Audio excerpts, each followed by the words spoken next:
प्रणाम साथियों, कैसे हैं आप। मेरा ध्यान बार बार एक चीज पर जाता है, मैं आज उसी पर आपसे बात करना चाहती हूँ। मैं श्वेता सिंह, प्रभारी प्रधानाध्यापिका, पूर्व माध्यमिक विद्यालय, विकासखंड बहरिया, जिला प्रयागराज। साथियों, एक सुनाती हूँ एक चीज, आपको समझ में आ जाएगा मैं क्या कहना चाह रही हूँ आपसे। कल शाम शमसुद्दीन की शादी में सामियाने के नीचे शक्कर का शरबत पिया। कल शाम शमसुद्दीन की शादी में सामियाने के नीचे शक्कर का शरबत पिया और शालन भी खाया। समझ में आया? आ गया ना? मैंने क्या किया? मैंने स और श का उच्चारण बिल्कुल गड़बड़ कर दिया। जहां पर श बोलना था वहां स बोला और जहां पर स बोलना था वहां पर श बोल दिया। यही हमारे प्राइमरी के बच्चों की सबसे बड़ी कमी हो गई है। हो क्या रहा है कि कक्षा 6 में जब बच्चे आ रहे हैं हम लोग के पास, तो बोलने में सबसे ज्यादा गड़बड़ी यहीं पे करते हैं। वो एक तो मेरा नाम है और मेरा नाम ही सबसे गलत लेते हैं, श्वेता मैडम कहते हैं, और यहीं से बात वो चुभनी शुरू हो जाती है। मूलतः भाषा शिक्षिका हूँ, इसलिए और भी खराब लगता है। गलती ना उनकी है ना आपकी है। आप थोड़ा सा कोशिश इसलिए करना आपको पड़ेगा कि आप नींव के जो है ईंट को सुधारने में लगे हुए हैं, जहां से उनकी शिक्षा की नींव पड़ रही है। हमारे बच्चे जिस गांव में रह रहे हैं, उन गांव की जो बोली है वो अवधी और भोजपुरी है। तो अवधी और भोजपुरी में ज्यादातर स शब्द का उच्चारण होता है। इस शब्द का उच्चारण होता ही नहीं, सॉरी शब्द नहीं, अक्षर। स का उच्चारण होता है, श का उच्चारण होता ही नहीं है। तो वो उनकी जुबान पर एकदम छपा हुआ है। ठीक है, उनके घर में उनके माँ बाप, उनके भाई बहन, रिश्तेदार सभी लोग स करते हैं, यानी सुमन भी स है और शीला भी सीला है। ये गड़बड़ी हो रही है।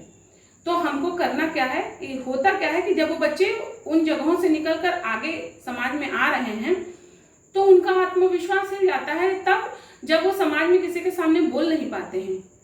वो जहां गड़बड़ किए, किसी ने टोक दिया और आत्मविश्वास हिल गया, तो हमको वहां पे देखना है, हमको इसका फर्क जरूर बताना है।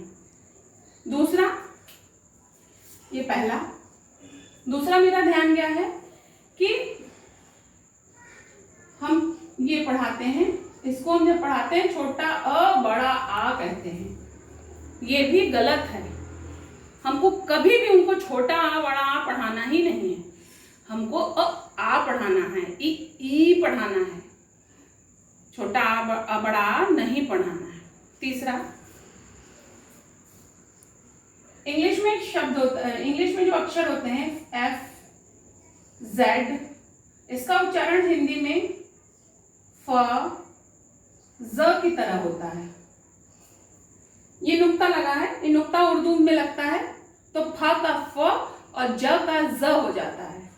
लेकिन हमारे कुछ ज्यादा पढ़े लिखे लोग, मैंने देखा है कि फ्लावर, फूल होता है, फूल, फ्लावर, उसको भी वो लोग फूल की तरह उच्चारण करते हैं। फूल, फूल यानी कि बेवकूफ,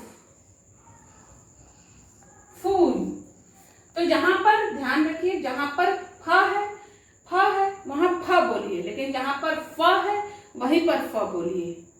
जहां पर ज है वहां ज बोलिए, जहां पर ज है वहां पर ज बोलिए। जरा सा जीरा मत करिए, गड़बड़ियां हो जाएंगी।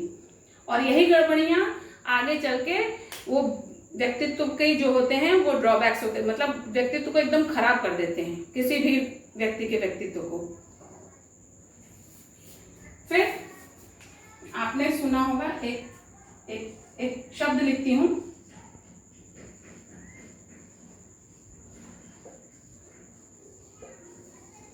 इसका अर्थ होता है उच्चारण। इंग्लिश में एक शब्द है और आपको जान के आश्चर्य होगा कि इस शब्द का अर्थ उच्चारण होता है और इस शब्द को ही सबसे ज्यादा गलत तरीके से बोला जाता है दुनिया में। इसको बोला जाता है प्रोनाउंसिएशन। बहुत सुना होगा आपने, प्रोनाउंसिएशन नहीं, ये प्रोनाउंसिएशन है, प्रोनाउंसिएशन, प्रोनाउंसिएशन नहीं है। और इसको ज्यादातर लोग गलत बोलते हैं।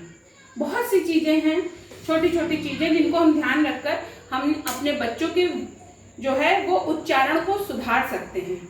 सबसे ज्यादा ध्यान व्यक्ति का किसी चीज पे जाता है, सामने वाले के बोली पे जाता है।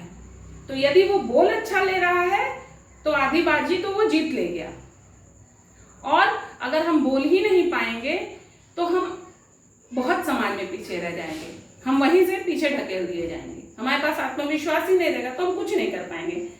तो थोड़ा थोड़ा अगर ध्यान देंगे तो अच्छा रहेगा। नहीं पसंद आ रहा है मेरी बातें, वीडियो ऑफ कर दीजिए, मत देखिए।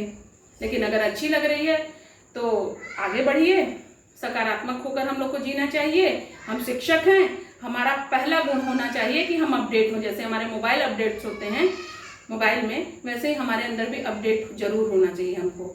हम अगर अपडेट नहीं रहेंगे तो अपने बच्चों को कैसे हम मुख्य धारा में लाएंगे। इसलिए जय हिंद, जय भारत।